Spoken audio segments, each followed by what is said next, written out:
हमारा एक नया स्टैंडर्ड स्टार्ट हो रहा है जिसका नाम है IAS 36।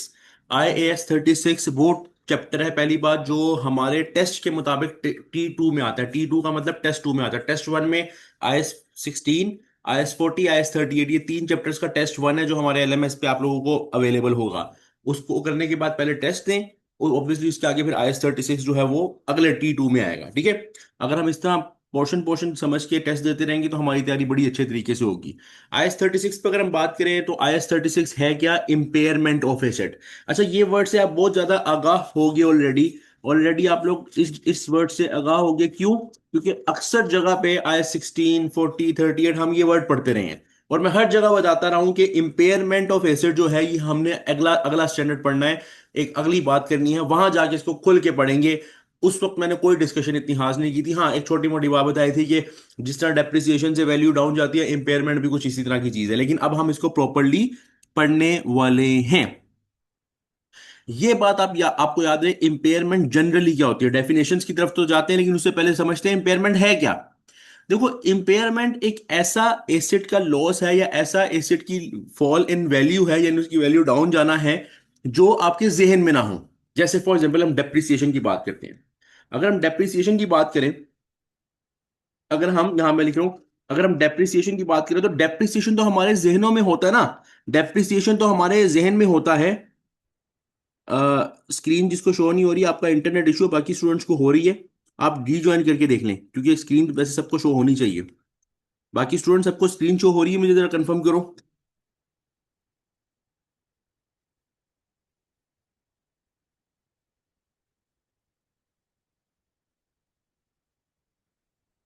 आप जिनको स्क्रीन शो नहीं हो रही, रीज्वाइन कर लें, रीज्वाइन कर लें, स्क्रीन शो हो जाएगी। रीज्वाइन कर लें, स्क्रीन शो हो जाएगी।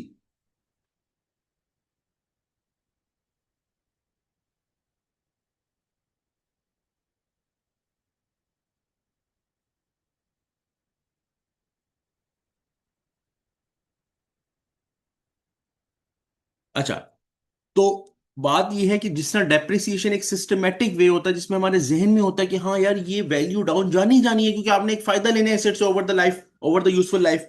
अब इंपेयरमेंट ऐसा नहीं है। इंपेयरमेंट होता है जो आपके जहन में ना हो, बल्कि सडन डाउनफॉल हो। सडन डाउनफॉल हो यानी कि आपको पता ही नहीं चला, एकदम से वैल्यू डाउन चली गई। इसकी डिफरेंट रीजंस हो सकती हैं। हम अभी जाके रीजंस पढ़ते हैं कि इसकी कौन कौन सी वजह है, कि डेप्रिसिएशन से हट के अलावा कौन सी वजह है कि एक एसिड की वैल्यू डाउन जा सकती है। एक एसिड की वैल्यू डाउन जा सकती है, और एक एसिड की वैल्यू डाउन जाने का सीधा सीधा मतलब ये है, एक एसिड की वैल्यू डाउन जाने का मतलब ये है कि हमारे कंपनी की हमारे हमारे कंपनी की जो वर्थ है वो हमारे कंपनी की जो वर्थ है वो डाउन गई, क्योंकि वर्थ एसेट्स पर डिपेंड करती है, और एसेट्स की वैल्यू डाउन जाना तो कंपनी की भी वर्थ डाउन जाना है। एक मिनट।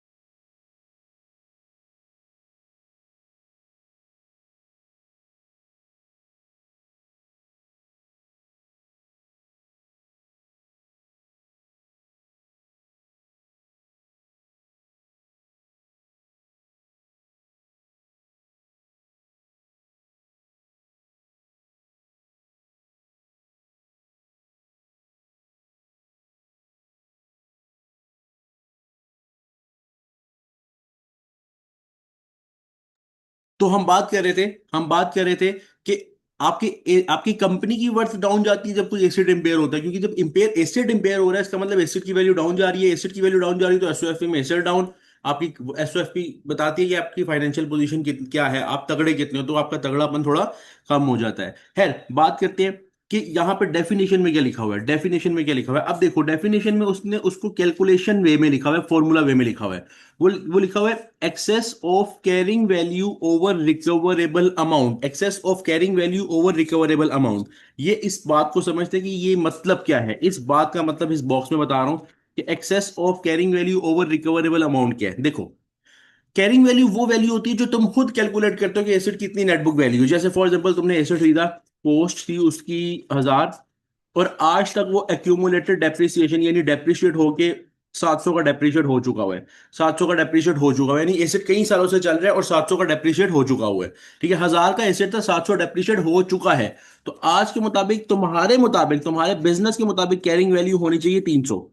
तुम्हारे मुताबिक तुम्हारे एसेट की वैल्यू है 300।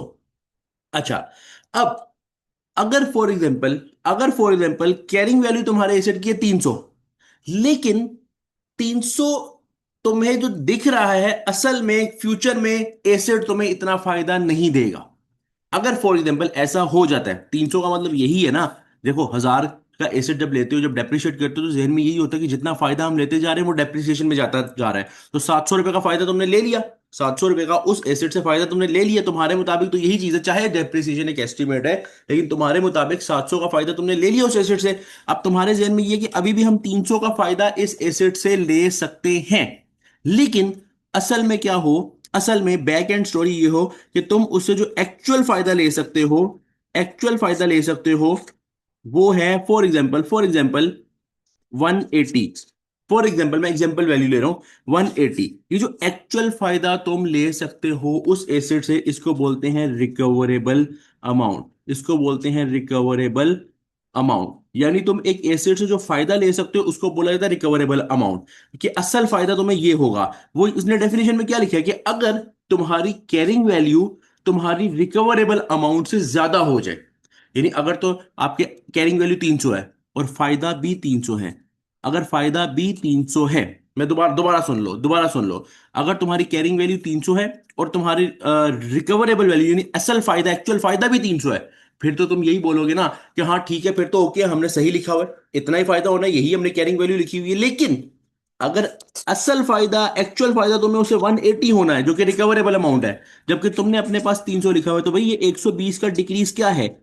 हम कहेंगे यार ये तो हमने सोचा ही नहीं, 120 तो हमारे सिस्टमेटिक वे में था ही नहीं, ये तो डेप्रिशिएट हुआ ही नहीं, तो ये कहाँ गया। आज हम एसेट की वैल्यू लगाने गए हैं या एसेट का फायदा जब हमने कैलकुलेट किया, अभी तुम लोगों ने ये नहीं सोचना कि एसेट का फायदा निकलता कैसे है।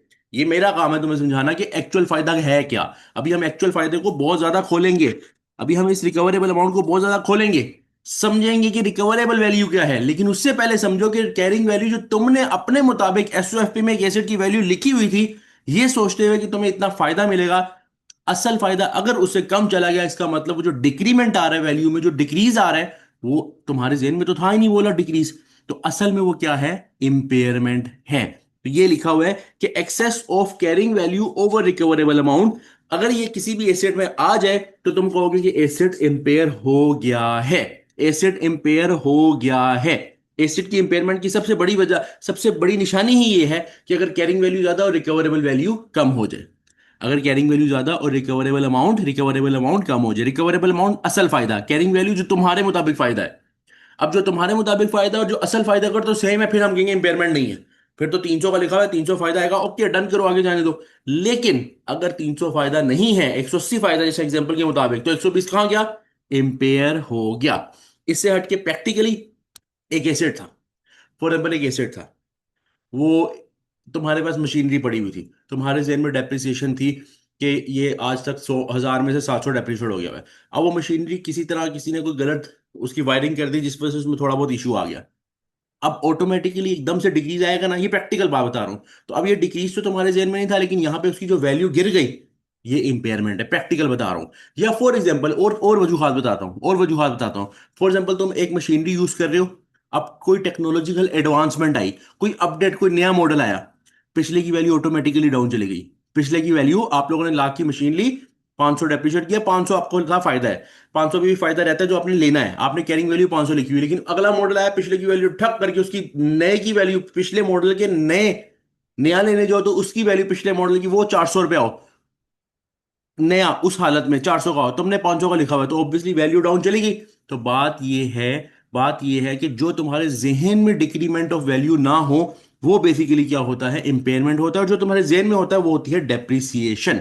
अब रिकवरेबल अमाउंट और कैरिंग वैल्यू, पहले इन दो लफ्ज का पता होना, लॉजिक समझ होना जरूरी है। यहां तक क्लियर हुआ, पहले ये बताओ, अभी हम इसको बहुत खोलेंगे, रिकवरेबल अमाउंट को बहुत समझेंगे, सही से समझेंगे। यहां तक क्लियर हुआ है इंपेयरमेंट है क्या, बेसिक बेसिक एक बच्चों वाली डेफिनेशन क्लियर हो गई है। बताओ जरा, जल्दी बताओ, जल्दी स्टूडेंट्स जल्दी। अच्छा, मुझे फौरन रिप्लाई चाहिए, यहां तक क्लियर है, यहां तक क्लियर है सबको कि बेसिक बात क्या है इंपेयरमेंट की।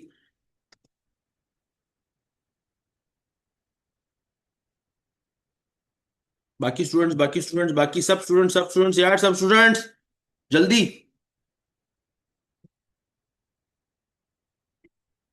बिल्कुल, the difference between carrying value और जो benefit, benefit basically recoverable amount. बिल्कुल, अगर और डिफरेंस, अच्छा अच्छा अच्छा, एक बात याद, इब्राहिम ने बड़ी मजे की बात लिखी है, difference between carrying value and benefit. बात ठीक लिखी है, लेकिन ये चीज जरूरी है कि अगर कैरिंग वैल्यू ज्यादा और रिकवरेबल अमाउंट कम है फिर इंपेयरमेंट है। मैं एक एग्जांपल से समझाता हूं, इसी एग्जांपल, इस 300 वाले एग्जांपल से देखते हैं। इस 300 वाले एग्जांपल में एक और बात ऐड करके बता दो ताकि तुम लोग इस चीज में कंफ्यूज ना रहो। देखो, तुम लोगों के मुताबिक कैरिंग वैल्यू थी 300। तुम लोगों के मुताबिक ये था कि हमें फायदा, हमारा बिजनेस है 300 का एसेट है, कैरिंग वैल्यू पे हमने कहा इतना फायदा मिलेगा, तभी तो लिखा हुआ है 300 पे। तुमने उसका एक्चुअल फायदा किसी तरह निकाला। अगेन मैं बता रहा हूं, अभी एक्चुअल फायदा हमने देखना है, लेकिन एक्चुअल फायदा किसी तरह निकाला, वो आ गया 320। मैं एग्जांपल दे रहा हूं, मैं दे रहा हूं एग्जांपल। 320 उसका असल फायदा आ गया। अब तुम्हारी इंपेयरमेंट नहीं है, अब डिफरेंस ना लेने लग जाना। अब ये ना कहना 20 रुपए की इंपेयरमेंट है, भाई एक्चुअल फायदा कैरिंग वैल्यू से ज्यादा है। हाँ, तुम लिखे रहने दोगे 300 पे ही। तुमने लिखना 300 पे ही है, चाहे उसकी रिकवरेबल अमाउंट ज्यादा होगी, तुमने 300 पे लिखा हो, तुम 300 पे ही लिखे रहोगे। यानी जब रिकवरेबल अमाउंट, जो एक्चुअल फायदा अगर कैरिंग वैल्यू से ज्यादा हो जाए, तब कुछ नहीं करना। स्टैंडर्ड कहता है तब कुछ नहीं करना, तब तो हम तुम्हें कुछ नहीं करने देंगे। यानी स्टैंडर्ड कहते हैं एक साइड पे हम एक साइड पे हम तुम्हें बताएंगे अच्छे से, जब रिकवरेबल अमाउंट कम होगी तो हम कहेंगे इंपेयरमेंट बुक करो फौरन फौरन फौरन। और एक साइड पे अगर एक्चुअल फायदा थोड़ा ज्यादा हो जाता है और कैरिंग वैल्यू कम है, फिर वो कहता है कुछ नहीं करना, फिर तो इंपेयरमेंट भी नहीं है और वैसे भी कुछ नहीं करना। तो हमेशा डिफरेंस नहीं लेना, हमेशा डिफरेंस नहीं लेना। डिफरेंस तब लेना है जब कैरिंग वैल्यू ज्यादा और रिकवरेबल अमाउंट कम है। मतलब ये स्टूडेंट ने पूछा, मतलब एक मशीन से सेविंग 18,000 की है बट उसको ईयरली डेप्रिशिएट 30,000 से किया, सो डिफरेंस। मतलब एक मशीन की सेविंग, सेविंग्स मतलब सेविंग ये समझ नहीं आई। सेविंग 18,000 की है बट उसको ईयरली डेप्रिशिएट 30,000 से किया, so difference between them is impairment. ये जो सेविंग का मतलब क्या है? नहीं, वो फायदा जो लिया अभी उस पर बात करनी है। फायदे पे अभी आपने, फायदे को अभी समझना नहीं है। फायदा सिंपल अभी अपने लफ्ज समझना है, फायदे को मैं अभी खोलूंगा। तो ये रिकवरेबल अमाउंट है, इसको भी मैंने खोलना है कि ये है क्या चीज, अभी मैं बताता हूँ। अभी नहीं आपने सोचनी ये चीज, अभी नहीं आपने सोचनी चीज, क्योंकि ये फायदा आप जो होता है फ्यूचर का निकालते हो, फ्यूचर का निकाल दो अभी, इसलिए मैं उस पर नहीं पढ़ रहा। लेकिन मुझे सारे स्टूडेंट्स ये बताओ कि अगर मेरी मेरी जुबान जो मैं बोल रहा हूँ गौर से समझो, अगर रिकवरेबल अमाउंट, दोबारा सुनो, अगर रिकवरेबल अमाउंट तुम्हारी कैरिंग वैल्यू से ज्यादा है, इंपेयरमेंट बुक होगी या नहीं होगी? यस या नो, जल्दी बताओ, जल्दी बताओ। अगर रिकवरेबल वैल्यू ज्यादा है तुम्हारे कैरिंग वैल्यू से, तब बुक होगी इंपेयरमेंट? नहीं होगी। तब क्या होगा? तब कोई लिखेंगे हमको अपना एक साइड पे इंपेयरमेंट लिख रहे हैं, दूसरी साइड पे फायदा लिखेंगे? फायदा तो हो रहा है 300 की चीज, हम तो खुशी से नाचेंगे। आप लोगों को 10 रुपए दो, आप खुशी से तो अब क्या कहते हैं, इस लिहाज से आप समझो, आप समझो कि 300 की वैल्यू आपके मुताबिक थी, 320 उसकी रिकवरेबल वैल्यू है, ज्यादा है। तब स्टैंडर्ड कहता है तब कुछ करने की जरूरत नहीं। हम स्टैंडर्ड को कहते हैं यार देखो, जब कम हो रही थी रिकवरेबल वैल्यू, जब कम हो रही थी रिकवरेबल वैल्यू, तुमने कहा इंपेयरमेंट बुक करो। अब रिकवरेबल वैल्यू ज्यादा है तो हमें फायदा तो बुक करने दो। IS 36 ने कहा अच्छा जरा करो, जरा करो फायदा बुक। हम फायदा जैसे ही बुक करने पड़े, पीछे से प्रूडेंस ने चपेट लगाई। प्रूडेंस ने कहा मैं क्या कहता हूं, प्रूडेंस कहता है कि लॉस बुक करना है किसी भी किस्म का, फायदा जहां होगा जब तक 100% श्योर ना हो आप बुक नहीं कर सकते। इसीलिए इंपेयरमेंट बुक होता है प्रूडेंस की बेस पे कि यार अगर डाउनफॉल जा रहा है एसेट का, लिखो। और वहां जहां बेनिफिट हो रहा है उसको सब्र रखो, होगा तो एक्चुअल में रियलाइज होगा, जिस दिन होगा देख लेंगे। आज बुक नहीं कर सकते, इसीलिए रिकवरेबल वैल्यू का ज्यादा होने से हम कुछ नहीं कर सकते। IS 36 भी मजबूर है, प्रूडेंस से डर के कोने में लगा हुआ है। ठीक है, जो है ना, जब रिकवरेबल वैल्यू कम है तब तो समझ आती है इंपेयरमेंट है वो हमें बुक करनी है। कॉन्सेप्ट अब थोड़ा बहुत क्लियर हुआ? क्लियर हुआ है यहां तक? कॉन्सेप्ट बताओ, जरा बताओ, रिकवरेबल वैल्यू और कैरिंग वैल्यू का।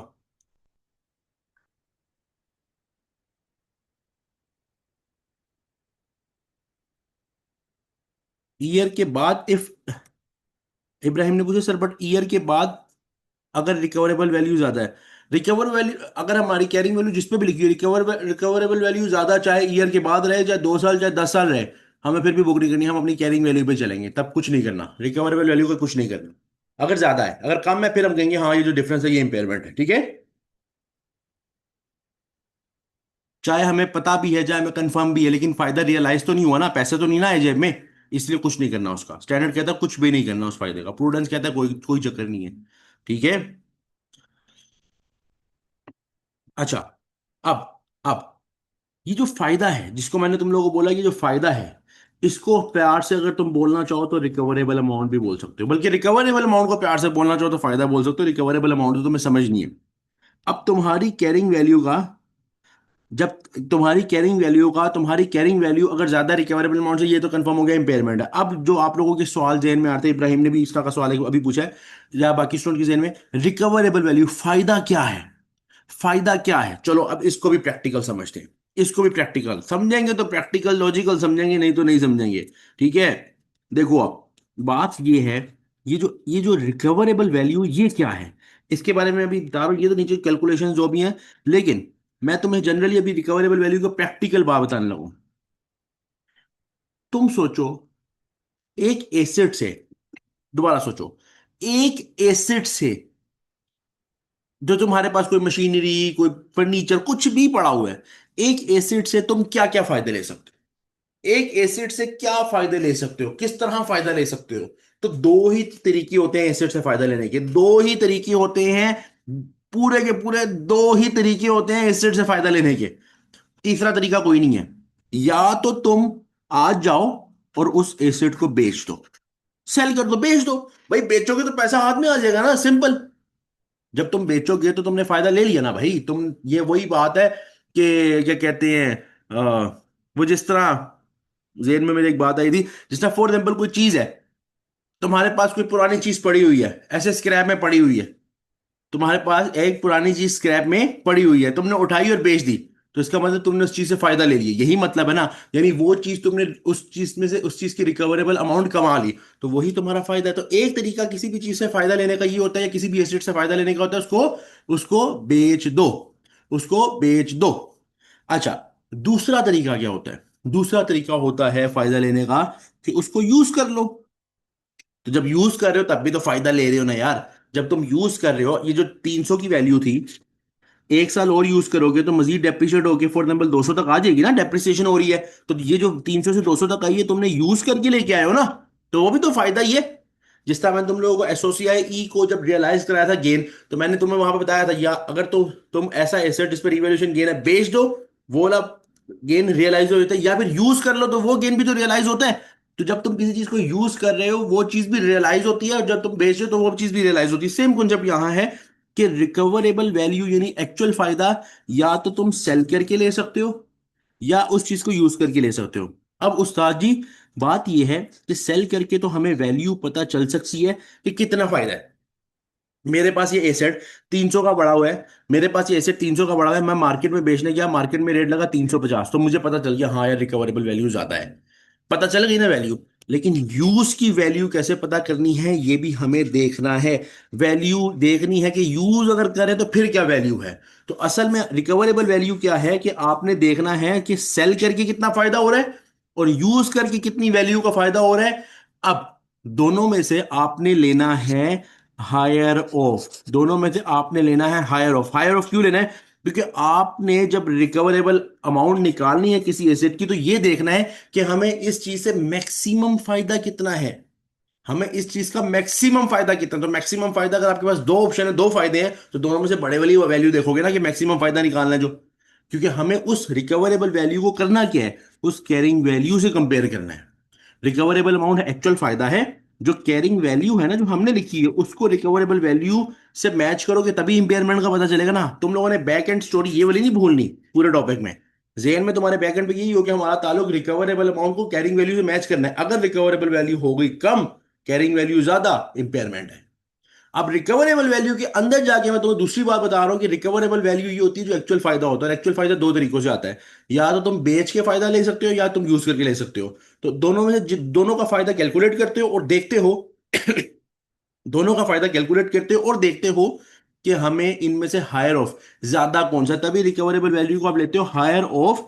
अगर तुम बेचते हो तो ऑब्वियसली तुम्हारे हाथ में ये चीज आती है क्या, fair value less cost to sell. क्योंकि फेयर वैल्यू होती है मार्केट वैल्यू लेस बेचने के लिए अगर तुमने कोई पैसा लगाया, ये है बेचने वाला सिनेरियो। ये मैं इसके आगे लिख रहा हूँ, ये जो fair value less cost to sell है, ये वैल्यू तब मिलेगी ये वैल्यू वो होगी जो सेल करके तुम्हारे हाथ में आनी है। और दूसरा, वैल्यू ऑफ यूज, ये वो वैल्यू है कि अगर तुम उसको यूज करते हो उस सिनेरियो में तुम्हें क्या फायदा हो रहा है। अभी वैल्यू ऑफ यूज को मजीद खोलेंगे, टेंशन नहीं है। अभी सिंपल ये समझो, रिकवरेबल वैल्यू दोनों में से हायर ऑफ है। मैं एक एग्जांपल यहां पे इसी के ऊपर कर रहा हूं, जरा इसको गौर से समझना। फॉर एग्जाम्पल, एग्जाम्पल समझनी है। एक एसेट था तुम्हारे पास, उसकी तुमने ना रिकवरेबल अमाउंट निकालनी है। एक एसेट की रिकवरेबल अमाउंट निकालनी है। रिकवरेबल अमाउंट निकालने के लिए तुमने देखा मार्केट में जाके, देखो कितने का पता चला, वो मार्केट में 1,000 रुपए का एसेट है तो फेयर वैल्यू हो गई 1,000। लेकिन पता चला बेचने के लिए उस पर 50 रुपए लगाने पड़ेंगे, तो हमें fair value less cost to sell कितनी मिल गई? 950। अच्छा, दूसरी साइड से हमने वैल्यू ऑफ यूज निकाली, वो आई 900। ये किस तरह आई, ये अभी हमारा टॉपिक नहीं है, मैं करवा दूंगा ये। अभी टॉपिक नहीं है, अभी मैं वैल्यू ऑफ यूज तुम्हें बता रहा हूँ कि वो 900 है, कि अगर हम यूज करते हैं तो हमें 900 का फायदा होगा, और अगर हम बेचते हैं तो 950। अब हमें पता है कि रिकवरेबल अमाउंट हायर ऑफ है, तो हम कहेंगे 950 इज रिकवरेबल अमाउंट।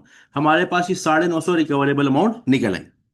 अब हमने इस रिकवरेबल अमाउंट को इस उस एसिड की कैरिंग वैल्यू, जो हमने कैरिंग वैल्यू एसओएफ में लिखी है, उससे मैच करना है। हमने ना एसओएफ में लिखा हुआ है कि वो एसिड 1,050 का है। हमने वो लिखा हुआ है एसिड 1,050 का है, जबकि उसकी रिकवरेबल वैल्यू, मैक्सिमम फायदा भी जो उससे आना है, मिनिमम फायदा 900 है, मैक्सिमम फायदा 950 है। 950, मैक्सिमम फायदा भी जो उसमें से आना है वो 950 है। हमने 1,050 रुपए की सूची में लिखा हुआ है, तो हम बोलेंगे कि यहाँ पे इंपेयरमेंट बुक हो गई है $100 की, क्योंकि कैरिंग वैल्यू ज्यादा हो गई और रिकवरेबल वैल्यू कम हो गई। लेकिन रिकवरेबल वैल्यू का आगे फॉर्मूला किया गया, वो हायर ऑफ लेता है fair value less cost to sell और वैल्यू इन यूज का, वैल्यू ऑफ यूज का। मुझे बताओ, रिकवरेबल वैल्यू का कॉन्सेप्ट क्लियर हुआ? रिकवरेबल वैल्यू का कॉन्सेप्ट क्लियर हुआ कि ये कहां कहां से आता है? अभी वैल्यू ऑफ यूज पे बात करनी है डिटेल में, लेकिन यहां तक क्लियर हुआ? बताओ। सब स्टूडेंट्स बताओ, किसी को इशू है पूछ लो, किसी को इशू आ रहा है पूछ लो। लेकिन अगर क्लियर है तो एक मरतबा यस लिखो, अगर क्लियर है तो एक मरतबा यस लिखो स्टूडेंट्स। बाकी स्टूडेंट सब, सब फैजान, इब्राहिम, किसी का रिप्लाई नहीं आया? बताओ भाई, बताओ जल्दी से जल्दी से, जल्दी से बताओ जल्दी से। भाई मेरी बात सुनो। Recoverable recoverable amount market value नहीं है, फेयर वैल्यू मार्केट वैल्यू, क्योंकि रिकवरेबल वैल्यू में या तो मार्केट वैल्यू भी जा सकती है या वैल्यू न्यूज, दोनों हो सकता है, दोनों में से हायर ऑफ लेना है, ठीक है। रिकवरेबल अमाउंट मार्केट वैल्यू भी हो सकती है, यानी कि fair value less cost to sell, या दूसरी साइड से वैल्यू न्यूज, और दोनों का हायर ऑफ, ठीक है इब्राहिम। हमेशा जरूरी नहीं कि मार्केट वैल्यू ही होगी, हो सकता है वैल्यू न्यूज ज्यादा आ जाए, वैल्यू ऑफ यूज ज्यादा आ सकता है वो भी, ठीक है। क्लियर है इब्राहिम?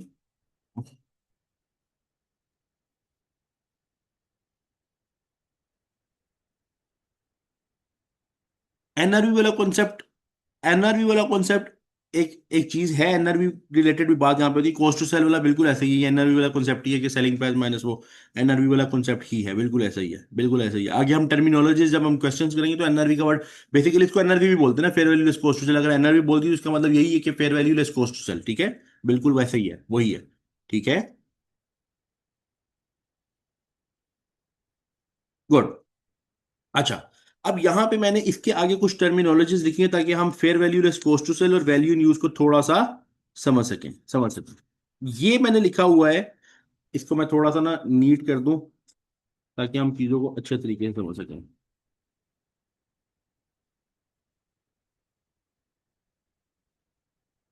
अच्छा, अब ये जो fair value less cost to sell है, इसके आगे मैंने कुछ लिखा हुआ है।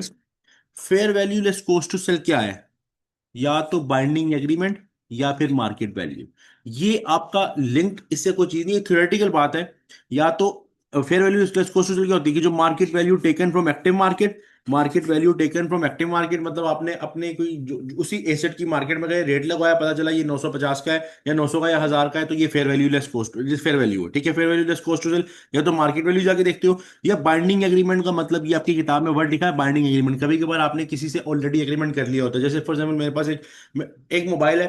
फॉर एग्जाम्पल मेरे पास एक मोबाइल है, मैं यूज करता हूँ, मैंने अपने दोस्त को वादा कर दिया हुआ कि यार अगले महीने मैंने बेचना है, उसने कहा मुझे ही बेचना है, रेट भी फिक्स हो गया 50,000, ठीक है। अब फॉर एग्जाम्पल जब 50,000 मेरा रेट फिक्स हो गया है, उसके साथ कल को मार्केट में अब चाहे 60,000 है चाहे 55,000, मैंने उसके साथ एग्रीमेंट कर लिया 50 का दूंगा, तो उस सिनेरियो में fair value less cost to sell binding agreement के मुताबिक चलेगी, क्योंकि एग्रीमेंट कर लिया है। तो अगर आप जिस वक्त आप इंपेयरमेंट कैलकुलेट कर रहे हो, उस वक्त अगर आपका कोई पहले से ही किसी के साथ एग्रीमेंट हुआ है, तो fair value less cost to sell में आपने वो लेना है। और अगर वो नहीं है तो फिर मार्केट वैल्यू नॉर्मल जो मार्केट की होती है, 99% केसेस में वो मार्केट वैल्यू पे जाता है। ये पॉइंट जस्ट थ्योरेटिकल वे में डील किया जाता है।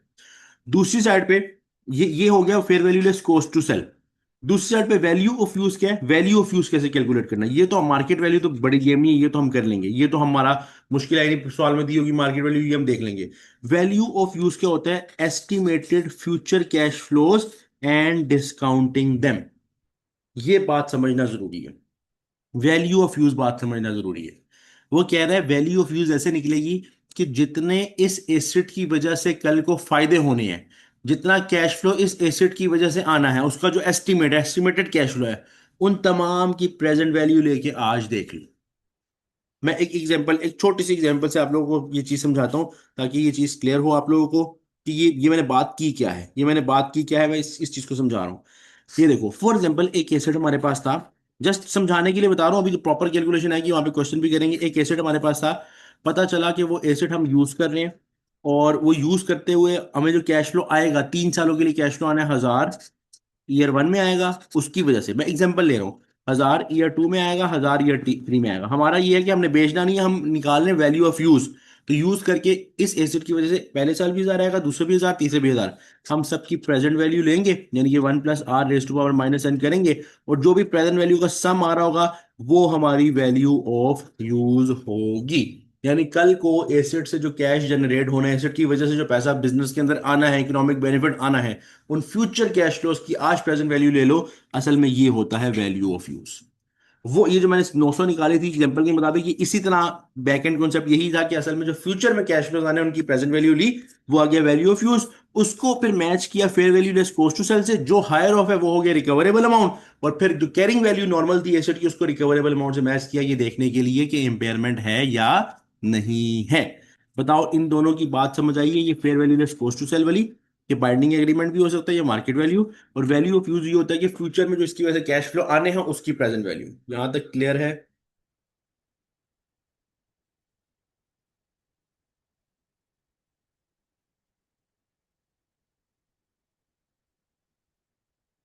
सबको क्लियर है? कंफर्म कर दो एक मिनट तो।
अच्छा भाई, अच्छा तो हम कंटिन्यू करें, यहां तक सबने बता दिया, क्लियर है, गुड हो गया, वेरी गुड। मतलब कि अब एक एक क्विक रिवीजन करते हैं जो हमने अभी तक पढ़ा है, फिर हम आगे क्वेश्चंस की तरफ चलते हैं।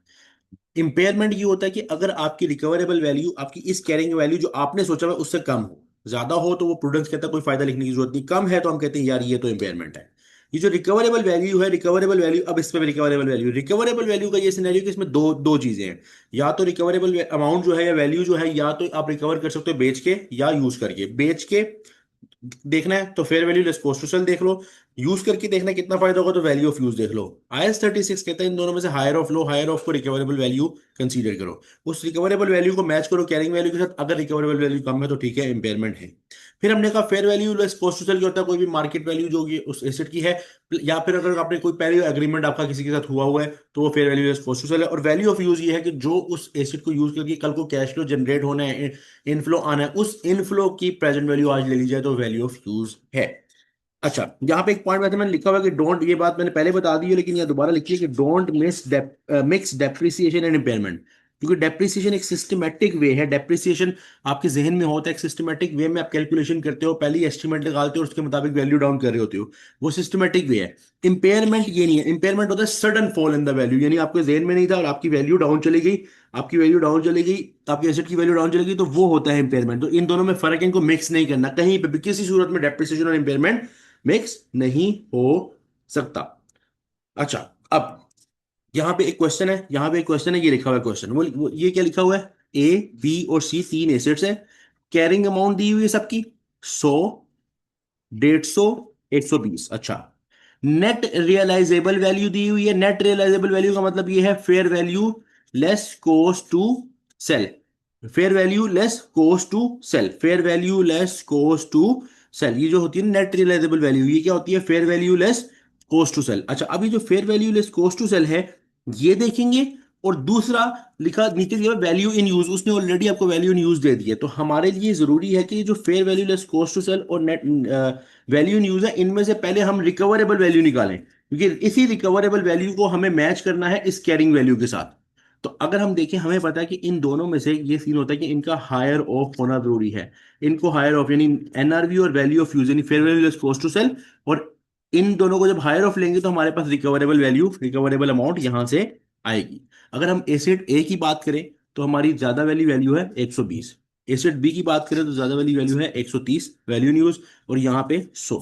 तो जो हायर ऑफ है उनको लेंगे, जो लोअर ऑफ है उनको मैं यहाँ पे कैंसिल करूं, उन्होंने यहां नहीं आना। तो हर एसिड में आपने ये देखना है, हर एसिड में आपने ये देखना है कि आपकी रिकवरेबल वैल्यू ज्यादा है या नहीं, आपकी रिकवरेबल वैल्यू ज्यादा है या नहीं, ये आपके लिए सबसे पहली चीज ये इंपॉर्टेंट है। ठीक है, अब हम इसको मैच करेंगे अपनी कैरिंग अमाउंट के साथ और फिर हम बताएंगे कि इंपेयरमेंट लॉसेस कितने हैं।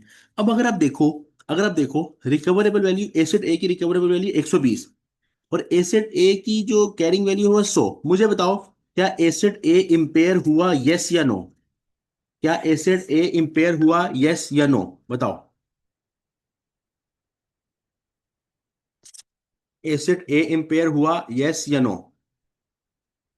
जल्दी जल्दी तो आओ, जल्दी जल्दी जल्दी, सब स्टूडेंट्स ने बताना है, सब स्टूडेंट्स ने बताना है क्या एसिड ए रिपेयर इंपेयर हुआ या नहीं।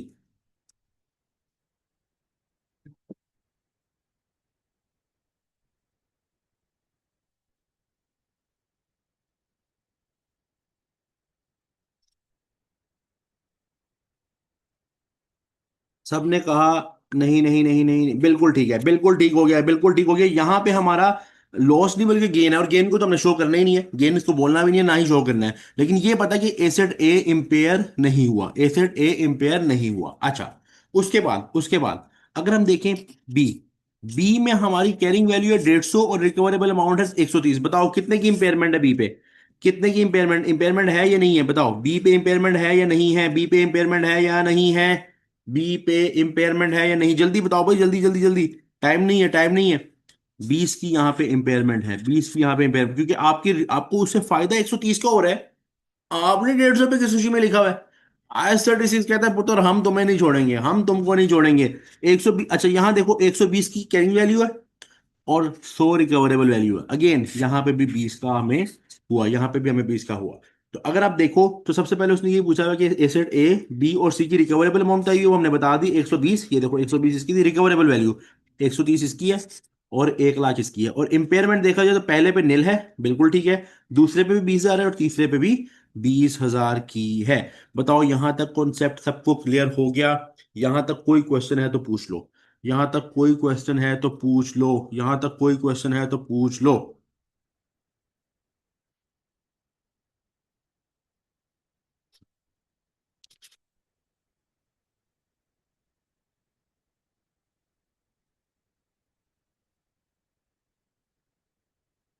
गुड हो गया, गुड हो गया, गुड हो गया, गुड हो गया। चलो भाई, आगे। Indicators of impairment, indicators of impairment, indicators of impairment. यार कैमरा सेट। हाँ, अब इंडिकेटर्स क्या है, इंपेयरमेंट के इंडिकेटर्स क्या है, कौन कौन से ऐसी चीजें हैं जिसको आप कभी भी इंपेयरमेंट ऐसे नहीं करते थे कि आप बैठे हुए थे एकदम से आपको ख्याल आया जाके इंपेयरमेंट चेक करनी, नहीं, नहीं। आपको इंडिकेटर्स, आपको पता चलता है यार, इंडिकेशन होती है कोई, आप कुछ इंडिकेटर्स हैं जो आपको देखने पड़ते हैं इंपेयरमेंट के लिए। अगर तो इंडिकेटर के मुताबिक आपको लगता है हाँ यार ये इंडिकेटर है, कहीं ना कहीं आपको फील आ रही है यार ये इंपेयर हो सकता है, चेक करो जाके। कौन कौन से इंडिकेटर्स हैं इंपेयरमेंट के, कहां से आपको आइडिया हो सकता है कि यार ये चीज नजर आई आपने कहा हो हमारा एसेट इंपेयर हो सकता है। कुछ है आपके पास एक्सटर्नल इंडिकेटर्स और कुछ है आपके पास इंटरनल इंडिकेटर्स, इन पे हम बात करने जा रहे हैं। सबसे पहले, अगर आपके एसेट की मार्केट वैल्यू डिक्लाइन हो गई, अगर आपके एसेट की मार्केट वैल्यू डिक्लाइन हो गई, जैसे आपके पास एक एसेट है, आप उसको अपने नॉर्मल यूज के लिए देख रहे हो, नॉर्मल यूज पे कर रहे हो, सब कुछ ओके है, सब कोई कोई उसमें मसला नहीं है, ठीक है, कोई उसमें मसला नहीं है, कोई इशू नहीं है, आप उसे नॉर्मल जो है ना लेके चल रहे हो। एकदम से मार्केट में खबर आती है यार ये वाला एसेट फारिग हो गया, इस मार्केट में इसकी वैल्यू डाउन चली गई है। अब एकदम से आपके कान खड़े हो ये तो हमारे पास भी है, ये तो हमने लिया था 1 साल पहले, 2 साल पहले, बहुत महंगा लिया था, इस समय बड़ा फायदा हो रहा है, लेकिन साथ ही आपके जहन में आया कि यार इसकी तो वैल्यू जो है वो डाउन चली गई है। तो आप फौरन चेक करोगे, फौरन चेक करोगे यार इंपेयरमेंट तो नहीं हो गई, फौरन चेक करोगे आप इंपेयरमेंट तो नहीं होगी, क्योंकि इंपेयरमेंट का ताल्लुक जो है वो बड़ा होता है, इंपेयरमेंट का ताल्लुक इस चीज से बहुत ज्यादा जरूरी होता है कि आपकी अगर वैल्यू डाउन चली गई है तो इंपेयरमेंट हो सकती है। आपकी वैल्यू अगर डाउन चली गई है तो इंपेयरमेंट हो सकती है। अच्छा, अच्छा। अब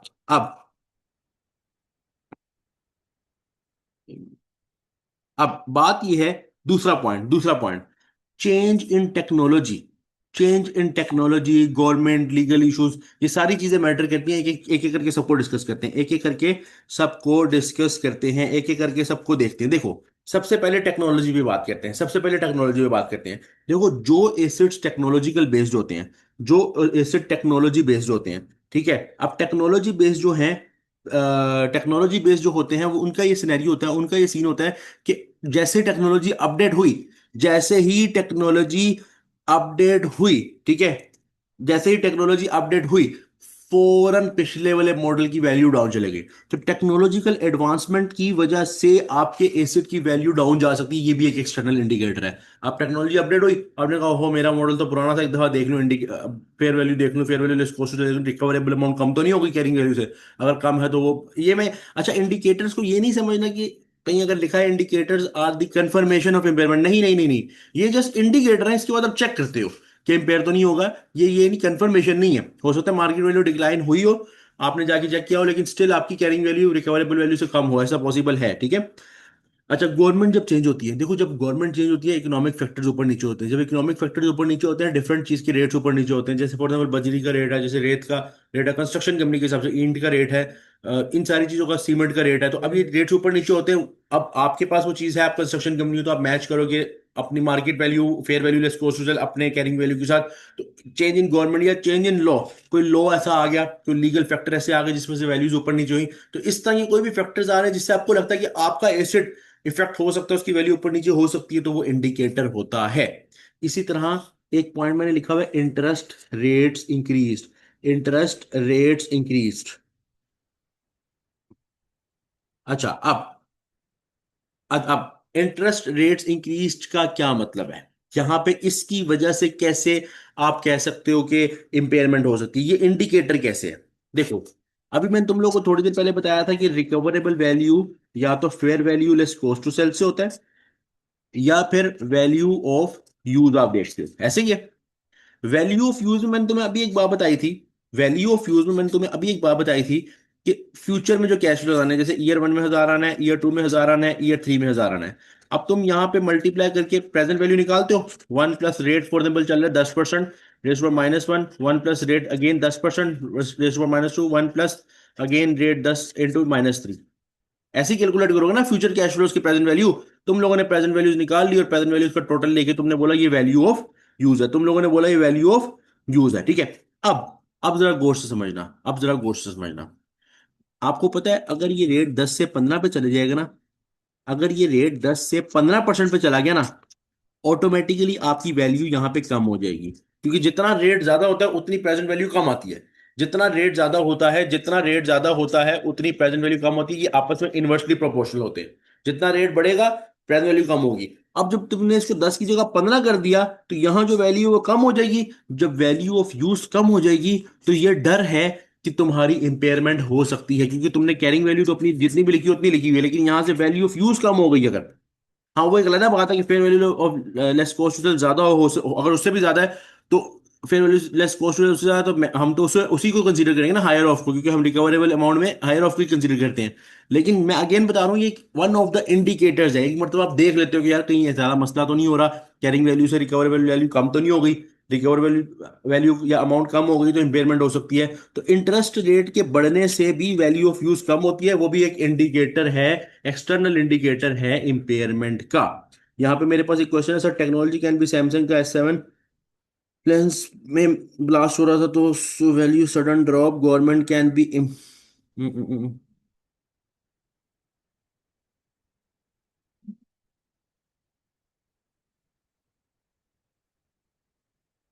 देखो देखो देखो, टेक्नोलॉजिकल चेंज बिल्कुल ऐसा होता है जैसे मोबाइल्स का रेट ऊपर जाता है, मोबाइल्स का रेट जो है ना वो ऊपर आया तो पिछले वाले का या ये जो ये कहते हैं आपको कोई भी टेक्नोलॉजी का नया मॉडल आया, पिछले की वैल्यू ऑटोमेटिकली डाउन जाती है ना। आप सोचो आईफोन आपने लिया 14, साथ ही 15 आया, 14 की वैल्यू डाउन डाउन गई, यही चीज आप एसेट्स पे लगा लो। आपके एसेट्स आपकी मशीनरी पड़ी है, अगला मॉडल आया, पिछले मॉडल की वैल्यू डाउन हो गई। तो ये एक इंडिकेटर है इस लिहाज से कि नई टेक्नोलॉजी आने पे पिछली टेक्नोलॉजी की वैल्यू डाउन जाती है, तो वो इंपेयरमेंट की वजह हो सकती है बिल्कुल।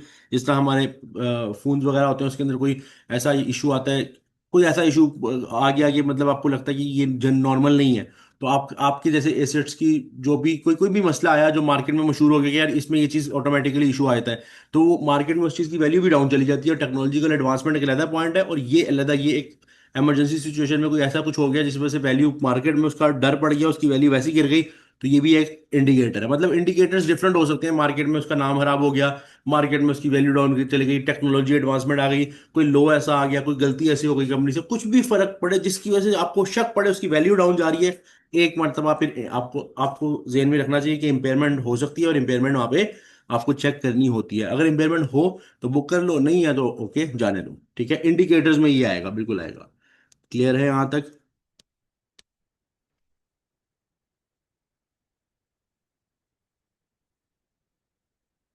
यहां तक क्लियर है?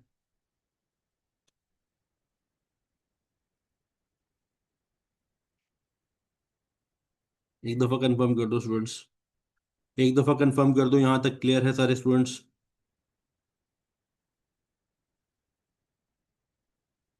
एक दफा कंफर्म कर दो।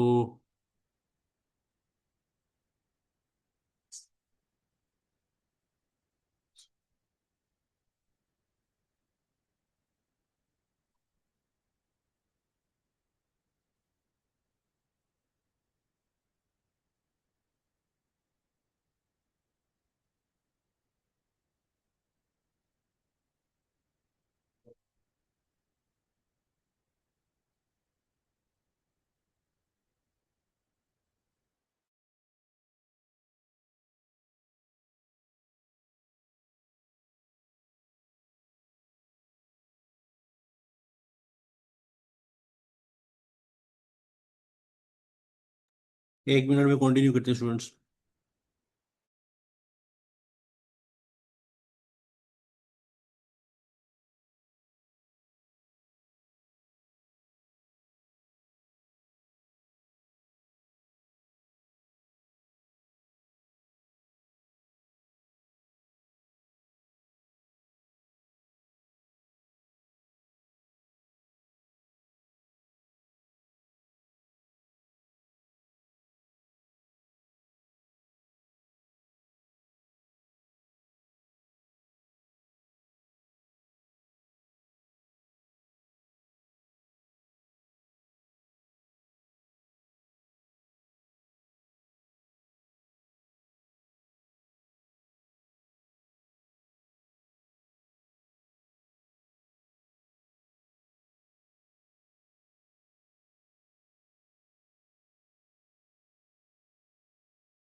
अच्छा, तो हमने इंटरनल एक्सटर्नल इंडिकेटर्स पे बात की। एक्सटर्नल इंडिकेटर्स में मार्केट वैल्यू का डाउन जाना, टेक्नोलॉजिकल चेंज आना, लीगल चेंज आना या कोई गवर्नमेंट चेंज आना, इससे फर्क पड़ता है। इंटरेस्ट रेट के चेंज होने से ये इंडिकेटर है कि आप इम्पेयर हो सकते हो, इम्पेयर आपका एसेट हो सकता है, तो आपको इस चीज को देखना होता है। इसके बाद हमारे पास कुछ इंटरनल फैक्टर्स भी हैं। जरूरी नहीं कि एक्सटर्नल फैक्टर्स की वजह से इंपेयरमेंट हो, ये याद रखना है, इंटरनल फैक्टर्स भी हो सकते हैं। जैसे आपको पता चला कि आपके एसेट में कोई डैमेज आ गया, किसी ने कोई वायरिंग गलत कर दी, किसी से थोड़ा बहुत एसेट पड़ा हुआ था, या कोई प्लेसमेंट में थोड़ा बहुत गिर गया, कहीं लग गया, कहीं मसला हो गया, कोई टूट फूट गया, कोई कोई भी मसला हो गया, आपको कोई एविडेंस मिल गया कि यार वो कोई ऑब्सोलीट हो गया या डैमेज हो गया, यानी बिल्कुल फारिग हो गया या डैमेज हो चुका हुआ है, या फिर आपको लग रहा है कि उसकी इकोनॉमिक परफॉर्मेंस पहले से खराब हो गई है। फॉर एग्जाम्पल, एक मशीन आपने नहीं ली, वो आपको हर रोज फॉर एग्जाम्पल 5,000 यूनिट बना के देती थी।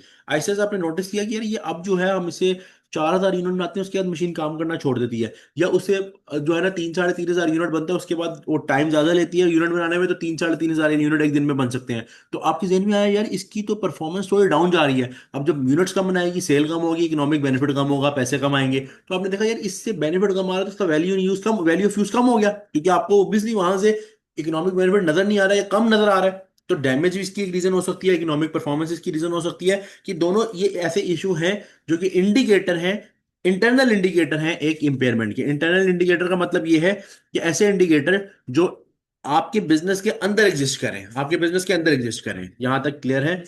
यहां तक क्लियर है? इंडिकेटर और ये इंटरनल और एक्सटर्नल इंडिकेटर्स क्लियर है यहां तक?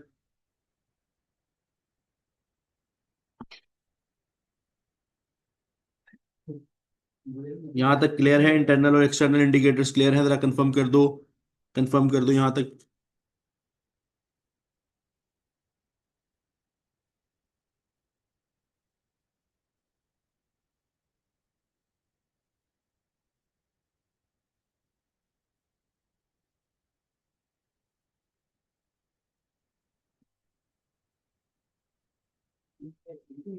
अच्छा, अब हम लोग देखने जा रहे हैं एनुअल इम्पेयरमेंट रिव्यू।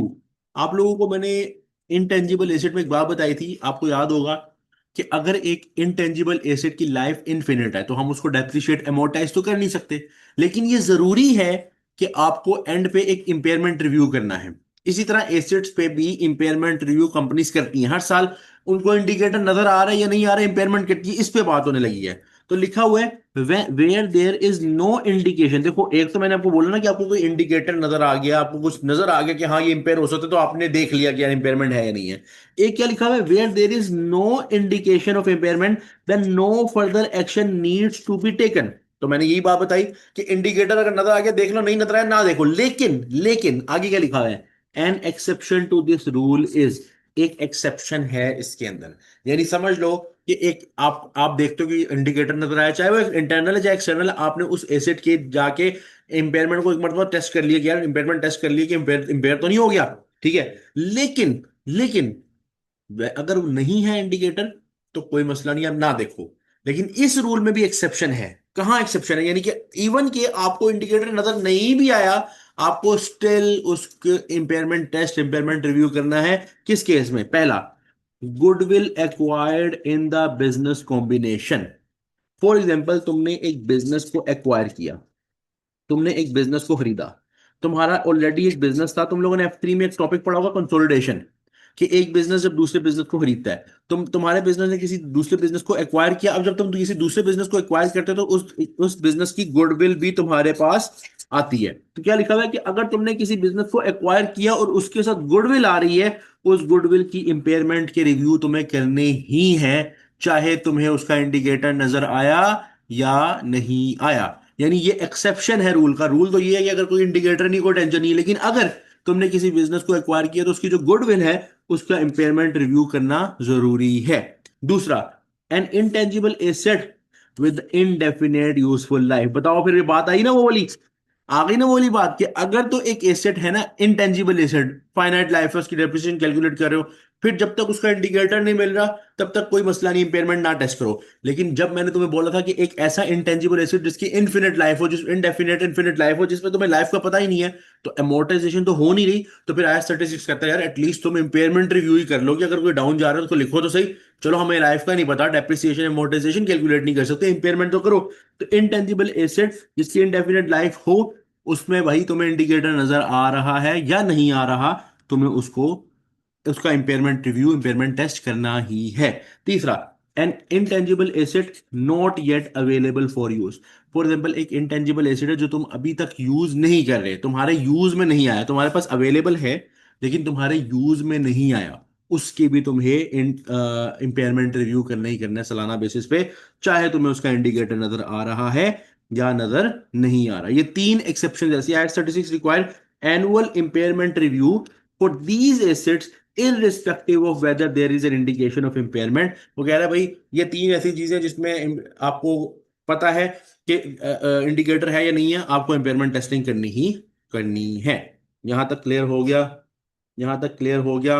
बताओ जरा स्टूडेंट्स, क्लियर है यहां तक? यहां तक क्लियर हो गया? जरा बता दो, कंफर्म कर दो।